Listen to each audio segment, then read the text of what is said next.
Hello বন্ধুরা, কেমন আছো? আশা করি ভালোই আছো। প্রতিদিনের মতো আজকেও একটি নতুন রেসিপি নিয়ে চলে এসেছি। তার জন্য আমি এইখানে কেটে নিয়েছি একদম সরু সরু করে বাঁধাকপি। এই দেখুন, আমি এরকম করে কেটে নিয়েছি। এর মধ্যে দিয়ে দেবো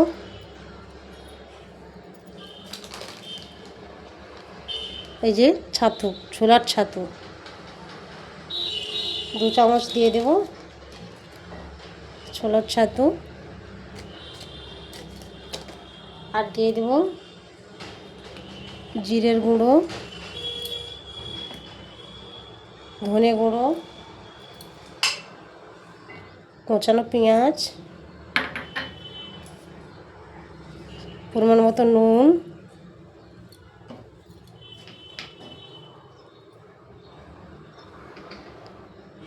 আদা কুচানো, কাঁচা লঙ্কা কুচানো, দিয়ে দেবো একটা ডিম,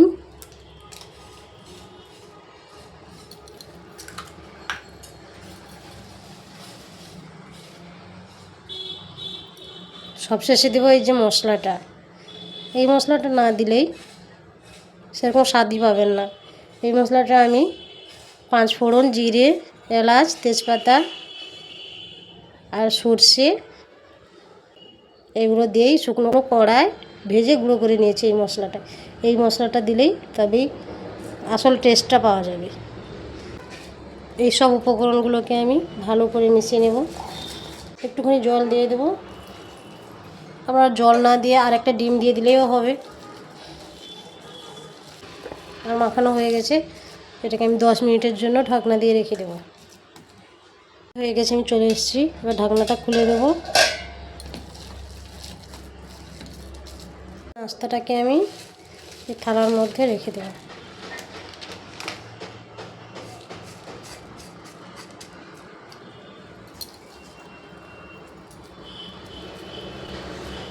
দিয়ে এইভাবে এগুলোকে বানিয়ে নেব।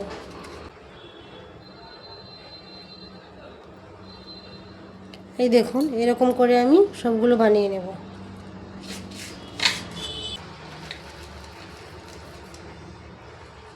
আবার একটা বানিয়ে নিলাম। এরকম করে আমি সবগুলো বানিয়ে নেব। আমার সবগুলো বানানো হয়ে গেছে। আমি অন্য একটা পাত্রে তুলে নেব। আমি একটা প্যান বসিয়ে দিয়েছি, দিয়ে দিচ্ছি তেল, সাদা তেল। তেলটা গরম হয়ে গেছে। এবার আমি এগুলোকে এক এক করে ছেড়ে দেব।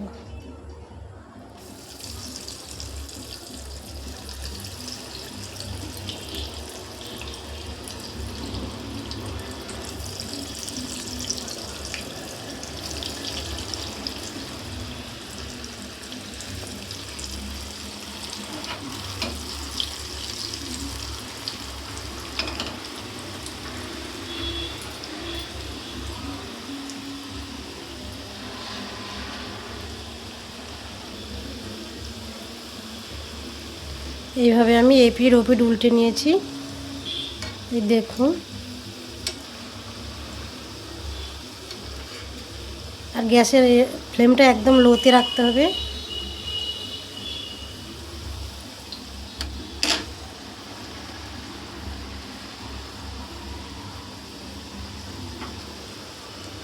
দেখুন কত সুন্দর একটা কালার হয়ে গেছে।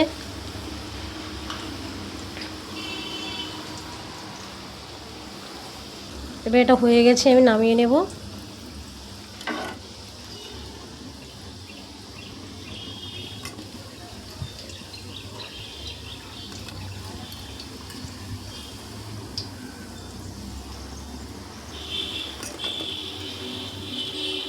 এই দেখুন, আমার বাঁধাকপির স্টিক পকোড়া হয়ে গেছে। দেখুন কত সুন্দর হয়েছে, একদম মুচমুচে। দেখেছেন? আর খেতেও খুব সুন্দর লাগে। টমেটো সস দিয়ে বা যে কোনো সস দিয়ে আপনারা খেতে পারেন। চায়ের সঙ্গে জমিয়ে আড্ডা দেওয়ার মতো একটা পকোড়া, বাঁধাকপির স্টিক পকোড়া। এই রেসিপিটা আপনাদের কেমন লাগলো জানাবেন এবং আমার চ্যানেলের সঙ্গে থাকবেন। আপনারা যে কমেন্টগুলো করেন আমার বন্ধুগুলো, আমার পড়তে খুবই ভালো লাগে। তাই লাইক, শেয়ার, কমেন্ট ও সাবস্ক্রাইব করবেন নতুন বন্ধুরা।